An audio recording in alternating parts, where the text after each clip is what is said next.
사사기 6장 1절에서 6절 말씀입니다.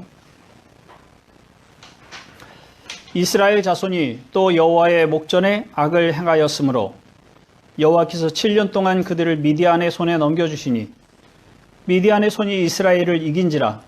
이스라엘 자손이 미디안으로 말미암아 산에서 웅덩이와 굴과 산성을 자기들을 위하여 만들었으며 이스라엘이 파종 한때면 미디안과 아말렉과 동방 사람들이 치러 올라와서 진을 치고 가사에 이르도록 토지 소산을 멸하여 이스라엘 가운데에 먹을 것을 남겨두지 아니하며 양이나 소나 나귀도 남기지 아니하니 이는 그들이 그들의 짐승과 장막을 가지고 올라와 메뚜기 떼같이 많이 들어오니 그 사람과 낙타가 무수함이라. 그들이 그 땅에 들어와 멸하려 하니 이스라엘이 미디안으로 말미암아 궁핍함이 심한지라. 이에 이스라엘 자손이 여호와께 부르짖었더라. 아멘. 코로나19 감염자가 세계 여러 나라에서 여전히 증가 추세에 있습니다. 우리나라 감염자는 10명 내외로 줄어들었습니다. 참으로 감사한 일인데 방역 당국에서는 여전히 안심할 수 없다, 그렇게 말하고 있습니다.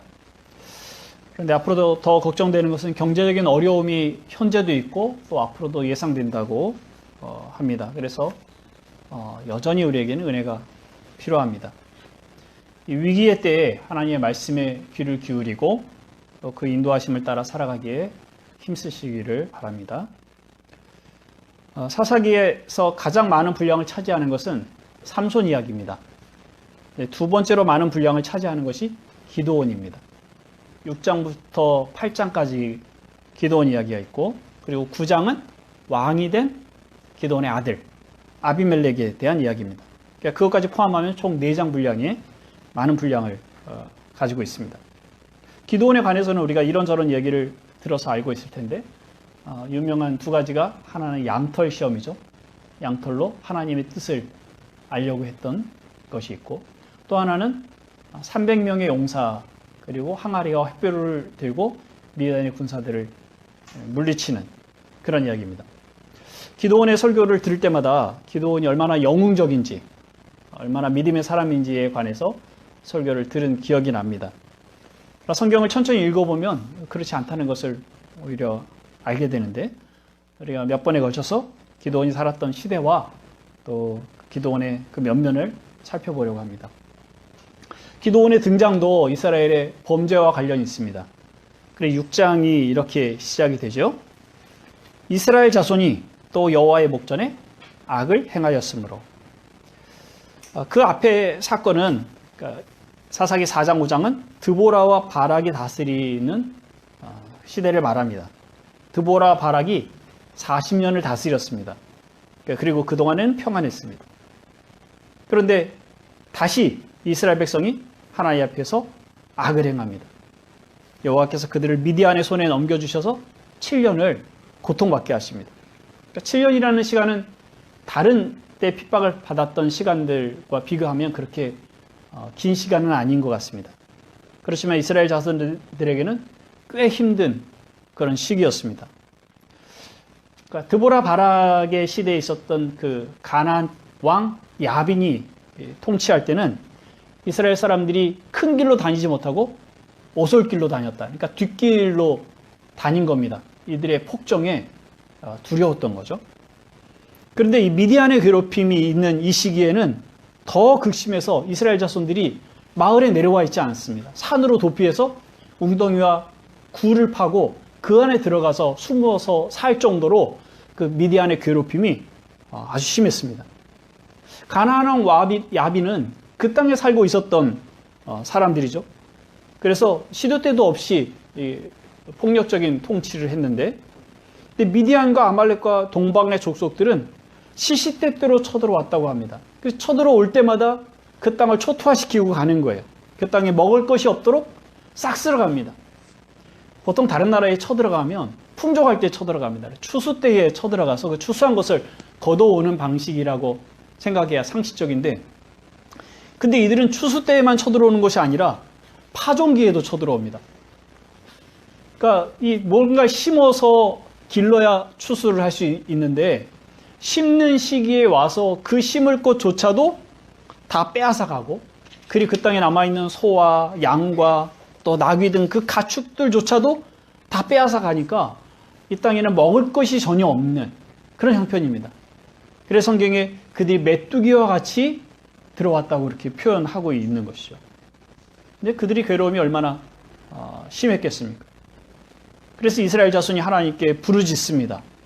그리고 하나님께서 그 부르짖음을 들으시고 여호와의 사자를 보내시고 기도원을 세우시는 내용이 뒤에 나옵니다.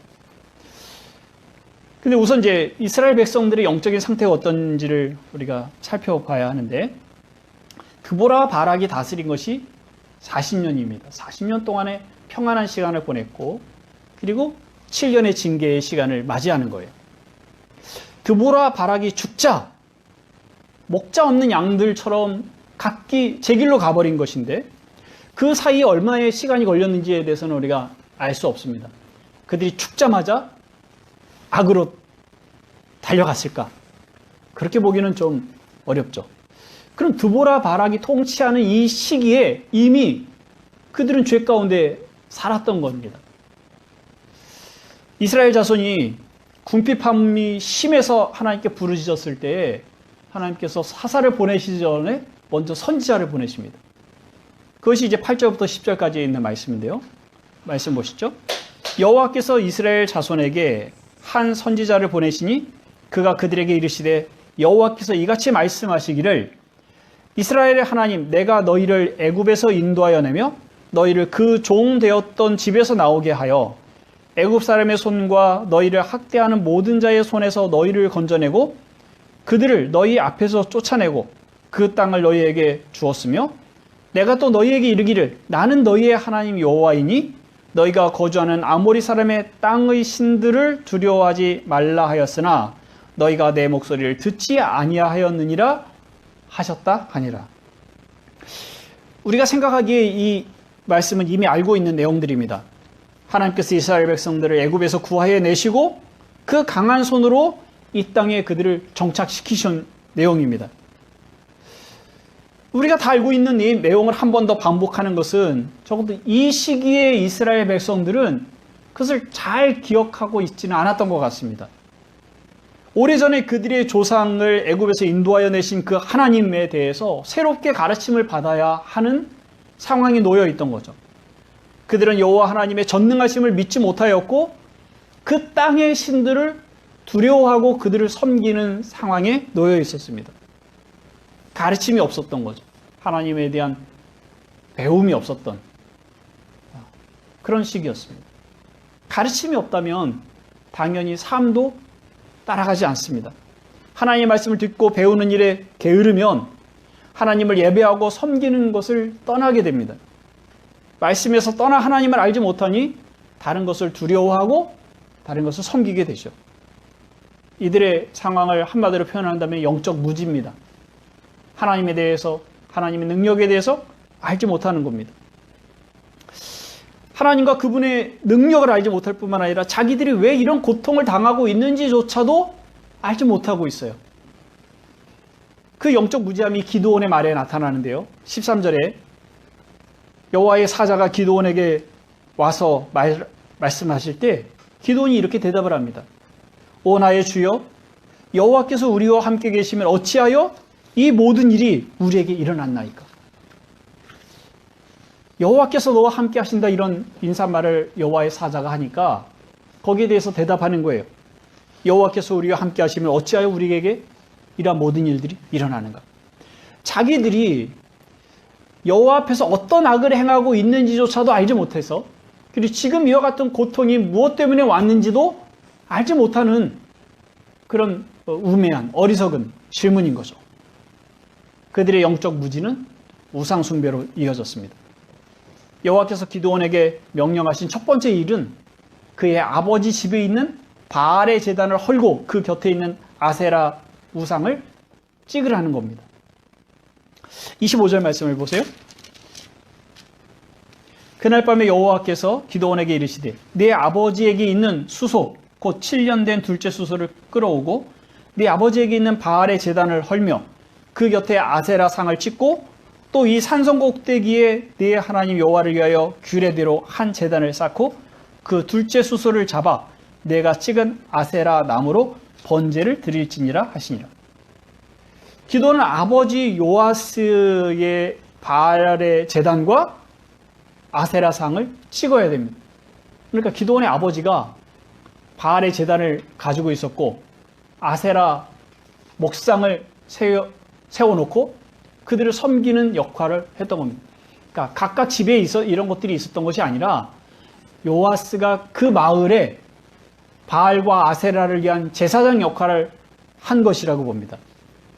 그 지역 아비에셀 사람들은 다 이 집에 와서 제사를 드리고 바알과 아세라를 섬겼던 것이죠.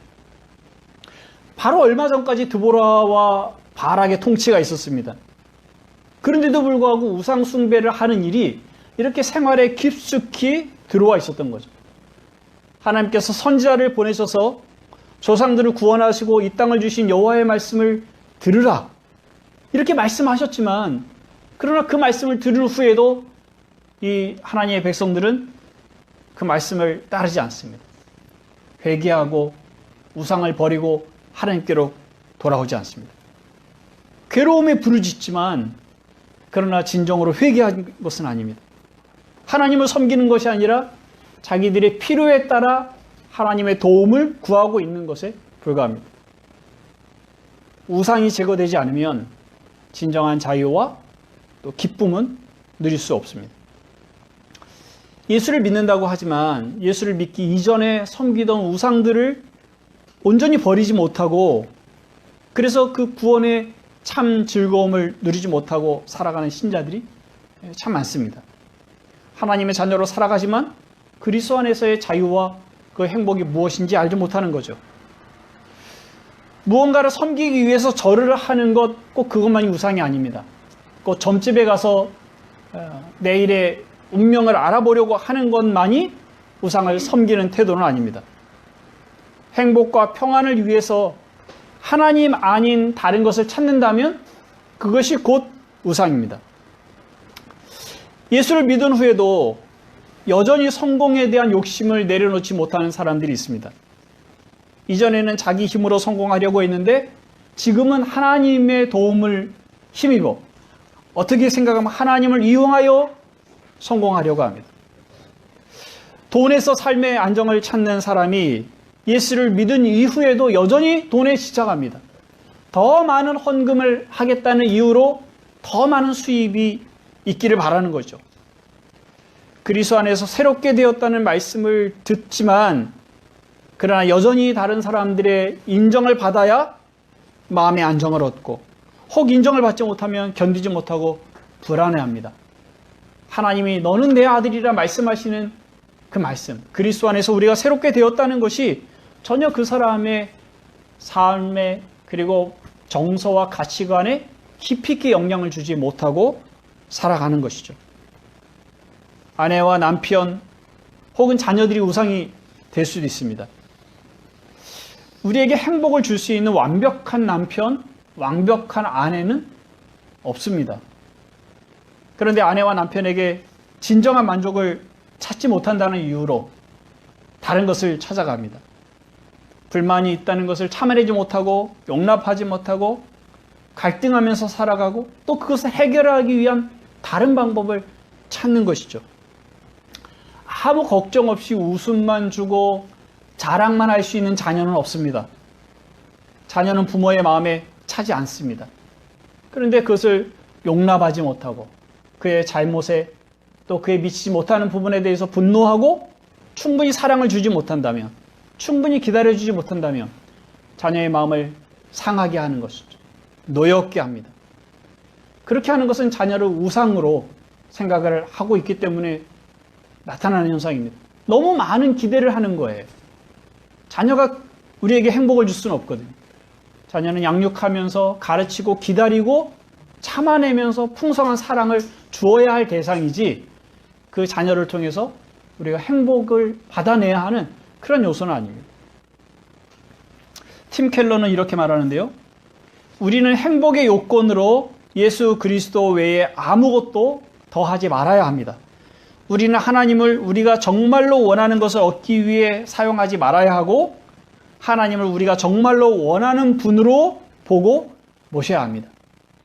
하나님 그분이 우리가 정말로 원하는 분, 그분 자체여야 되지 우리가 필요로 하는 것을 위해서 하나님을 사용하지 말라 그렇게 말합니다. 하나님 그분 자신이 우리의 행복이 되시며 그분과 동행하는 삶이 우리의 성공적 삶이라는 것을 깨달아야 합니다. 그러기 위해서는 우리에게 어떤 우상이 있는지 그것을 찾아서 제거해야 합니다.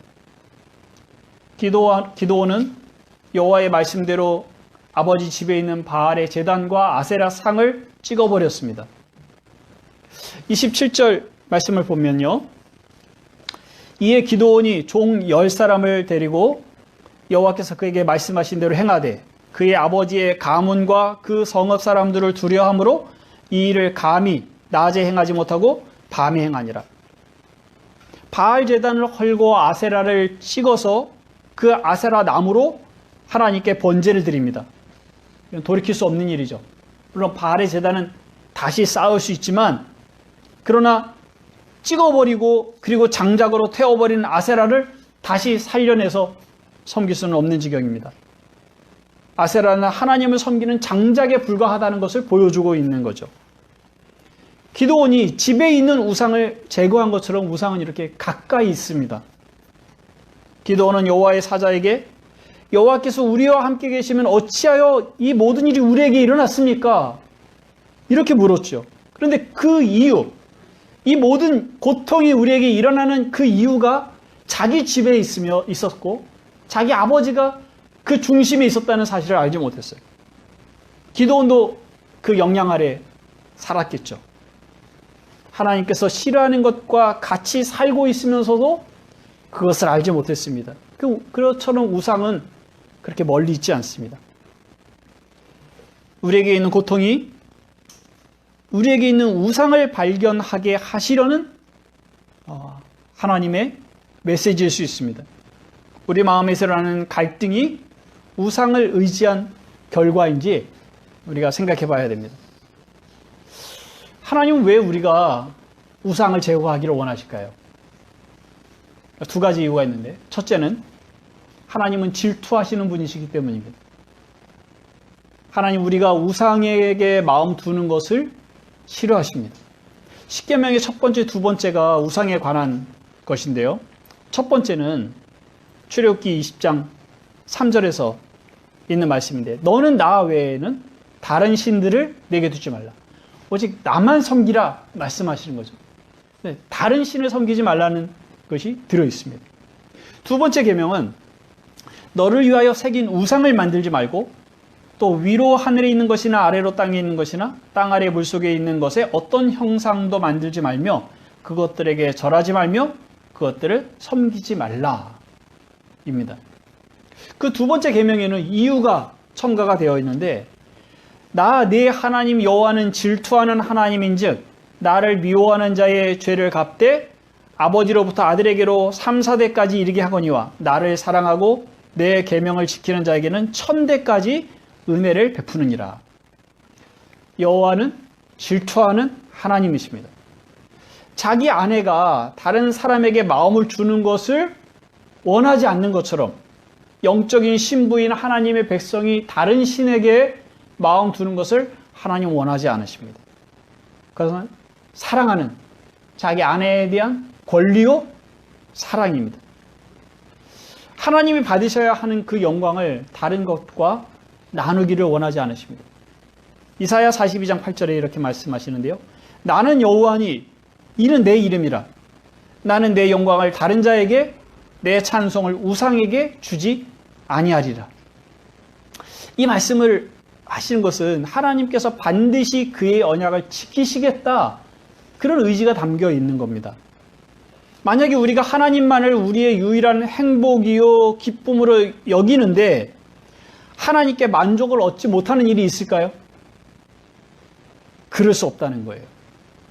우리가 하나님만을 우리가 섬기고 그분만을 우리의 유일한 행복이요 기쁨이요 만족이요 구원으로 여기고 그분에게 나아간다면 반드시 하나님 우리를 구원하시고 그 구원의 길로 이끌어 가신다는 말씀이 이 본문에 담겨져 있습니다. 나는 여호와니 이는 내 이름이라. 나는 내 영광을 다른 자에게 내 찬송을 우상에게 주지 아니하리라.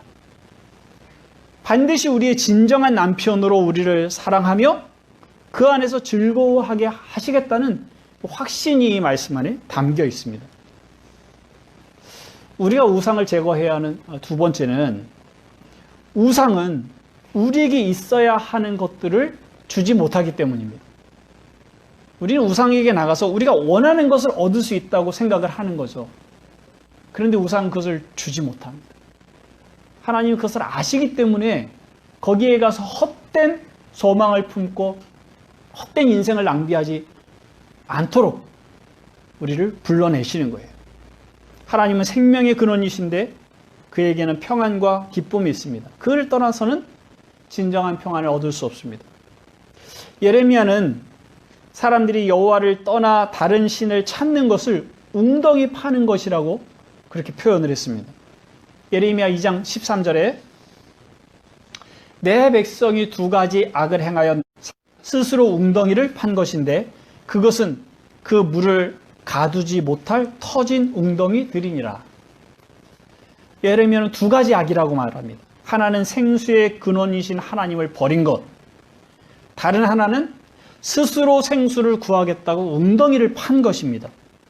그런데 그들이 판 웅덩이는 물이 나오지 않고 물 나오지 않는, 그리고 비가 왔을 때 그 비가 거기에 모여들지도 않는 밑이 터진 우물에 불과하다고 말합니다. 우린 아주 길을 쓰고 물을 찾겠다고 땅을 파고 들어가는 거예요. 그런데 그 속에는 물이 나오지 않습니다.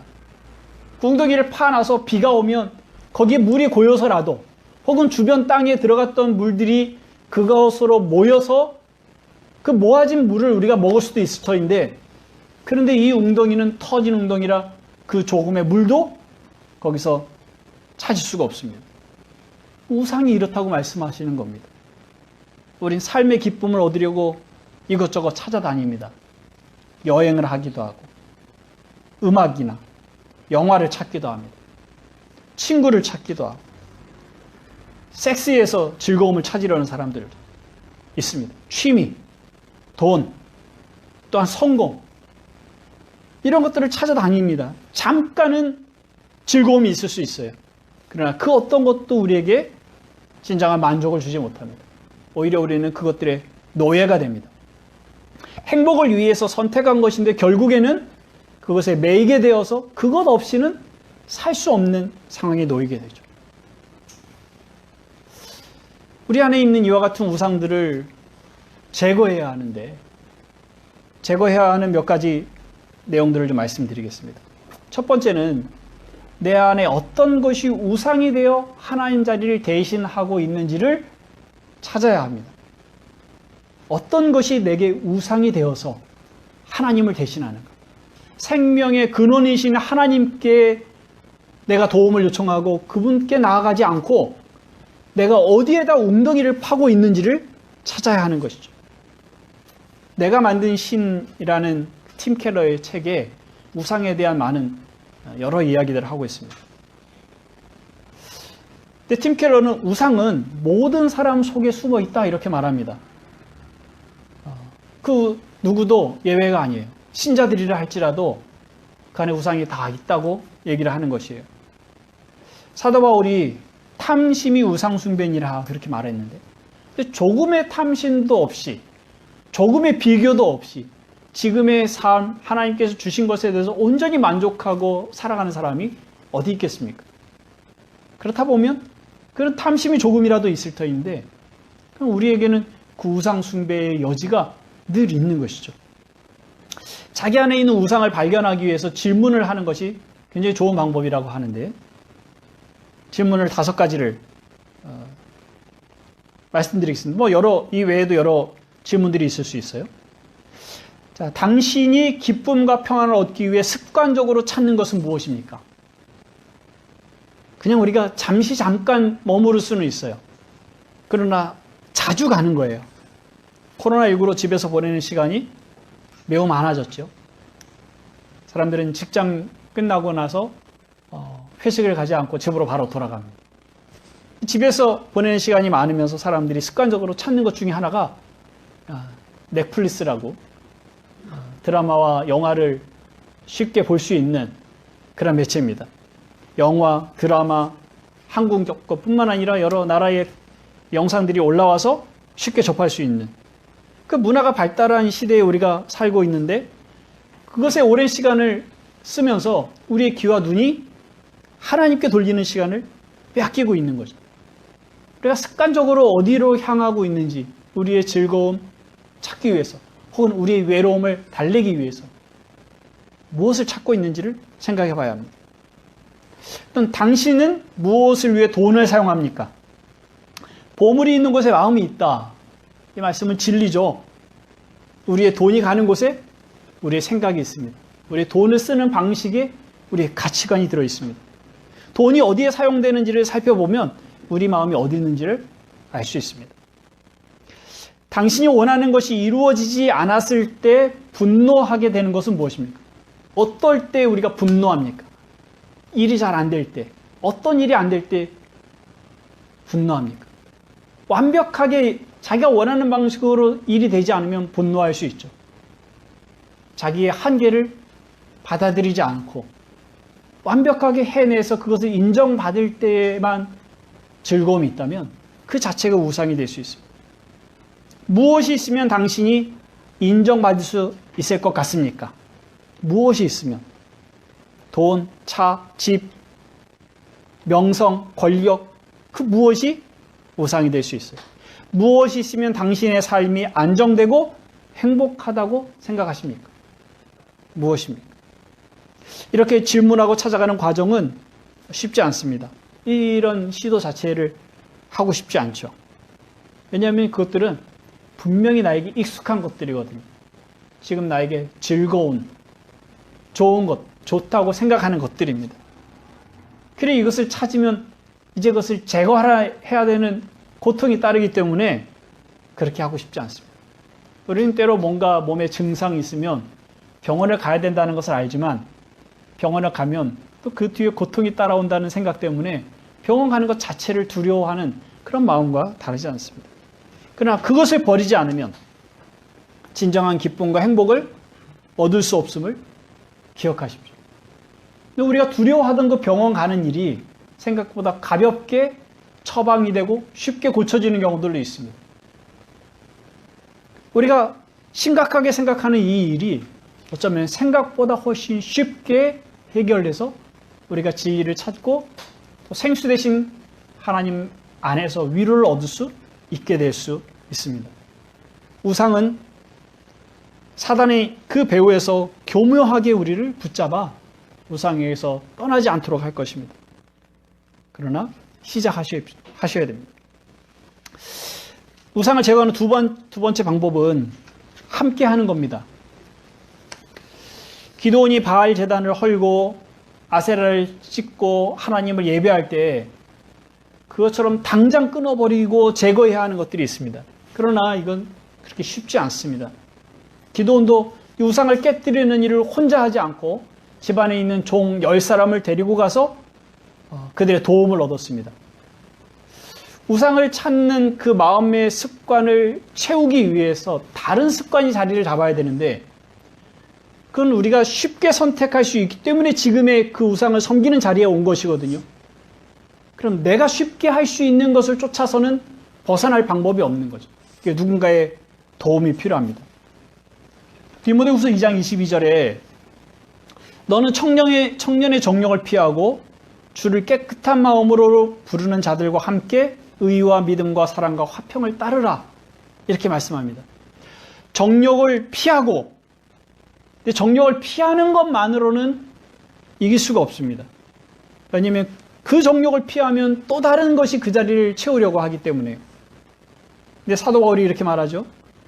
정욕을 따르던 그 습관을 채울 다른 것이 있어야 하는데 곧 주를 깨끗한 마음으로 부르는 자들과 함께 의와 믿음과 사랑과 화평을 따르는 교제가 있어야 한다고 말합니다. 그래서 자기의 형편이 어떤지를 고백할 수 있다면 기꺼이 고백하고 나누는 그런 지체들과 함께 하나님을 신실하게 섬길 수 있는 좋은 습관들을 만들어 가야 합니다. 세 번째는 감사하는 일입니다. 감사는 자주 등장하는 치료책이죠. 우상을 찾아가는 이유는 지금의 부족함과 그 갈증을 다른 것으로 채우려는 마음입니다. 주신 것에 대한 감사 뿐만 아니라 부족한 것에 대해서도 하나님을 신뢰하고 감사하고 의지하는 것. 그렇게 할 때 우리는 하나님 외에 다른 셈에서 만족을 얻으려는 그러한 시도를 하지 않게 됩니다. 하나님께서 허락하신 문화, 또 이 삶의 다양한 즐거움, 가까운 사람들과 하는 그 모든 일들이 우상이 될 수는 없습니다. 그 모든 것들을 제거하라는 말도 아니에요. 우리가 집에 있으면서 영화와 또 드라마에 심취되는 것들을 다 포기하고 또 성경만 읽으라 그런 말도 아닙니다. 또 그렇게 할 수도 없고요. 그 모든 것들을 제거하라는 것이 아니라 그것에게 하나님의 영광을 나눠주지 말라고 말하는 겁니다. 그것들에서 생수를 찾지 말라는 겁니다. 야고보 사도가 말한 것처럼 온갖 좋은 은사와 온전한 선물이 다 위로부터 빛들의 아버지께로부터 내려오는 것입니다. 우리에게 좋은 친구, 좋은 문화, 좋은 취미, 좋은 활동들은 다 하나님께로부터 우리에게 내려온 것들입니다. 그것들에 감사하고 그것들을 즐거워하고 그 일을 통해서 하나님을 섬기고 또 이웃을 섬기는 일들이 우리에게 마땅히 있어야 할 것입니다. 그것에서 내 마음이 채워지는 그것들을 내 생수의 근원인 것처럼 여기고 쫓아가고 그것들에 심취하는 그런 습관을 버리고 그것들을 온전히 하나님께 드리는 제사로서 제물로서 그것들을 인식하고 사용해야 합니다. 날마다 주시는 하나님의 은총을 찾고 그 일에 감사하고 만족하는 마음을 가져야 합니다. 끝으로 네 번째는 무엇보다 그리스도를 바라보십시오. 히브리서 2장 14, 15절에 그리스도에 관해서 이렇게 말합니다. 자녀들은 혈과 육에 속하였음에 그도 또한 같은 모양으로 혈과 육을 함께 지니심은 죽음을 통하여 죽음의 세력을 잡은 자 곧 마귀를 멸하시며 또 죽기를 무서워함으로 한평생 매어 종로로 타는 모든 자들을 놓아주려 하심이니 그리스도는 우리와 같은 모양의 혈과 육을 지니셨습니다. 그 우리의 연약함, 우리의 갈증, 우리의 허기짐을 아시는 분이십니다. 우리의 외로움, 또 우리의 인정과 성공 혹은 사랑의 굶주림이 무엇인지를 아시는 분입니다. 2장 18절에는 이렇게 덧붙이는데요. 그가 시험을 받아 고난을 당하셨은즉 시험 받는 자들을 능히 도우실 수 있느니라. 우리가 놓여있는 이 현실을 해결하기 위해서 웅덩이를 팔 필요는 없습니다. 우리는 우리를 아시며 긍휼히 여기시는 그리스도를 바라보고 그에게 나아갈 수 있습니다. 우리가 하나님 아닌 다른 것에 우리의 삶의 자리를 내어주지 않도록 그리스도께서 친히 우리를 도우실 것입니다. 우리가 그분에게 피하여 도움을 구하면 말입니다. 주님께서는 능히 우리를 도우실 수 있습니다. 그리스도 외에는 우리를 사랑하는 이가 없고 우리의 진정한 도움도 없습니다. 또한 우리가 사랑해야 할 다른 대상도 없습니다. 오직 그리스도를 우리의 삶의 만족으로 여기시고 그리스도를 바라보고 살아가셔서 여러분들이 삶에 있는 우상들을 제거하시고 오직 하나님을 신뢰하여 살아가시는 모든 형제 자매 되시기를 바랍니다. 기도하겠습니다. 하나님 아버지, 우리가 하나님을 열심으로 섬길 때에는 우리가 우상을 섬기지 않는다고 생각을 합니다. 우리는 오직 하나님만을 바라본다고 그렇게 생각을 합니다. 그러나 우리 안에 우리 마음의 깊은 곳에 또 우리의 문화의 깊은 곳에 우리는 많은 우상을 가지고 있음을 이 말씀을 통해서 생각하게 됩니다. 우리는 생수이신 하나님만을 찾지 아니하고 우리의 갈증과 외로움과 허기짐과 목마름을 해결하기 위해서 그 무엇인가를 찾아 나서고 또 거기에서 맛을 느껴 또 다시 찾아가 습관을 갖고 그를 우리의 우상으로 섬기고 그것에게 하나님께만 돌려야 하는 영광을 내주는 일들이 우리의 삶에 있음을 고백합니다. 개인의 문제이기도 하고 교회의 문제이기도 하고 또 이 사회의 문제이기도 합니다. 바라옵기는 저희가 우상을 제거하는 일을 회피하지 않도록 도망가지 않도록 진지하게 우리 안에 있는 우상이 무엇인지를 찾아 발견하고 그것들을 제거하고 오직 하나님께서 주시는 그 은혜와 기쁨과 그 삶의 만족과 즐거움을 찾아 그 안에서 자유와 기쁨을 누리며 살아갈 수 있도록 은총을 베풀어 주옵소서. 그럼 우리가 살아올 때 우리 습관을 벗어내는 일이 쉽지 않습니다. 홀로 이 일을 할 수가 없습니다. 함께 주를 바라는 신실한 지체들을 우리에게 허락해 주셨는데 우리가 서로를 돕고 또 함께 좋은 습관들을 만들어 갈 수 있도록 은혜를 허락하시고 무엇보다 우리의 연약함을 아시는 그리스도를 의지하고 그리스도를 붙잡고 나아가게 하여 주옵소서. 감사드립니다. 예수 그리스도의 이름으로 기도하옵나이다. 아멘.